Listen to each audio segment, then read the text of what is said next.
தர்மம்னா என்ன அப்படிங்கிறாங்க. வேதம் எதை சொல்றதோ தர்மம். வேதம் இந்த காரியத்தை பண்ணு அப்படின்னா அது தர்மம், பண்ணாதே அப்படின்னா அது பாபம். ஒரு காரியத்தை பாபமா புண்ணியமா அப்படின்னு தீர்மானம் பண்றதுல சாஸ்திரத்தை தான் பிரமாணமா வச்சுக்கணும்.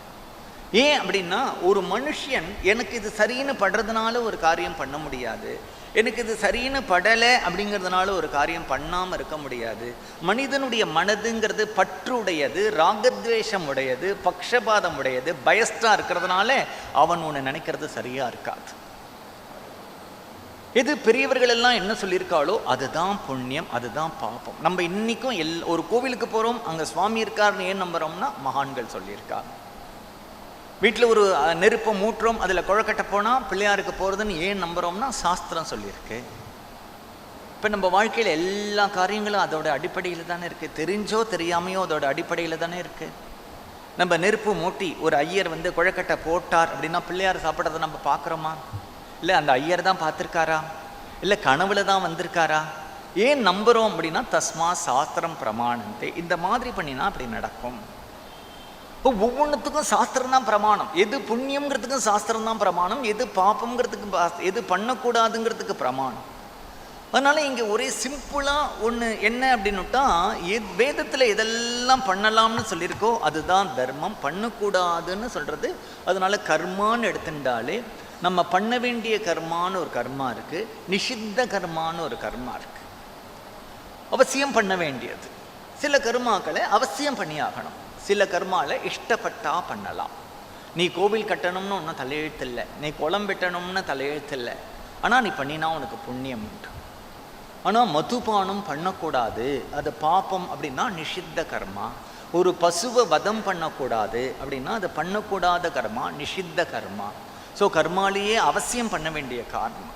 ஒருத்தன் தன்னுடைய அப்பா அம்மாவை ஆயுள் முழுவதும் காப்பாற்றணும் அப்படிங்கிறது கண்டிப்பாக பண்ணியாக வேண்டிய கர்மா. கோவில் கட்டலாமான்னா இஷ்டம், குளம் வெட்டலாமான்னா இஷ்டம், ஆஸ்பத்திரி கட்டலான்னா இஷ்டம், பண்ணினா பலன் உண்டு. ஆனால் நிச்சயமாக ஒரு பசுவை வதம் பண்ணக்கூடாது, நிச்சயமாக மதுபானம் பண்ணக்கூடாது, நிச்சயமாக சூதாடக்கூடாது, இதெல்லாம் நிச்சயமாக பண்ணக்கூடாது. அது கர்மாவிலேயே பண்ணக்கூடிய கர்மா, பண்ணக்கூடாத கர்மா, அவசியம் பண்ண வேண்டிய கர்மா, அப்படிலாம் நிறையா கிளாஸஸ் இருக்கு இல்லையா. எது வேதம் சொல்லியிருக்கோ அது அப்படின்னார்.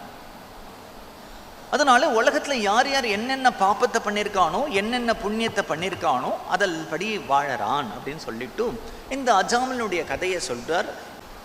அவ்வளோ நல்லவனாக இருந்தானா, 4 வேதங்களை படித்தான், 6 சாஸ்திரங்களை படித்தான், பல பேர்கிட்ட உபன்யாசங்கள்லாம் கேட்டான், நல்ல குணங்களோடு இருந்தான், விரதங்களை இருந்தான், ரொம்ப சாஃப்ட், அவன் சத்தியவான், உண்மையை தான் பேசுவான், மந்திரவித்து குருவுக்கு போய் சேவை பண்ணினா சுச்சி, நல்ல அழகான பேச்சு உடையவன், அழகான பழக்கங்கள் உடையவன். இவ்வளவும் சொன்னவனை இந்த இடத்துல பாகவதம் என்ன சொல்றது, அவ அப்பா ஒரு நாளைக்கு காட்டில் போயிட்டு, நாளைக்கு வீட்டில் ஒரு ஹோமம் இருக்குடா, கொஞ்சம் பழம் எடுத்துட்டு வா, தர்பம் எடுத்துட்டு வா, புஷ்பம் எடுத்துட்டு வா, சமித்து எடுத்துட்டு வான்னு அனுப்பினார். அனுப்பும் பொழுது அங்கே ஒரு ஸ்திரீயை பார்த்தான், மதுபானம் பண்ணினான், அந்த ஸ்திரீயினுடைய வலையில போய் விழுந்தான், அவன் பாப்பி ஆயிட்டான். இப்போ என்ன சொல்றது அப்படின்னா, இதுக்கு முன்னாடி அவன் சாஸ்திரம் படித்தான், வேதம் படித்தான், சுச்சி மிருத்து எல்லாத்தையும் சொல்லித்து இல்லையா, இவ்வளவையும் சொல்லி இதை சொல்லுவானேனா, இவ்வளவு நல்லது இருந்தாலும் ஒரு நிமிஷம் இந்த கெட்ட காரியம் ஒருத்தனை தட்டி விட்டுரும். ஒரு பெரிய பால், ஒரு சொட்டு விஷம் போகிறோம், அந்த பாலை விஷமா பண்றதுக்கு நிறைய விஷம் வேண்டாம். ஏன் பாகவதம் சொல்றது அப்படின்னா ஜாக்கிரதையா இருக்கணும்.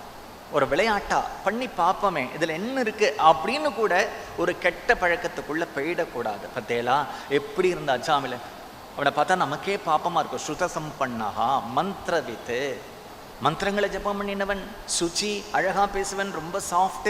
இதுக்கு மேலே ஒருத்தனோட குணங்களை சொல்லவே முடியாது. அவ்வளவு குணங்கள் சொன்னினவனும் மதுபானம் பண்ணினான், ஒரு ஸ்திரீயை பார்த்தான், மயங்கினான். உடனே ஊருக்குள்ள வந்த உடனே அவனை ஊர்ல யாரும் உள்ள விடலை, எல்லாரும் தடுத்து நிறுத்தினா. ஊர்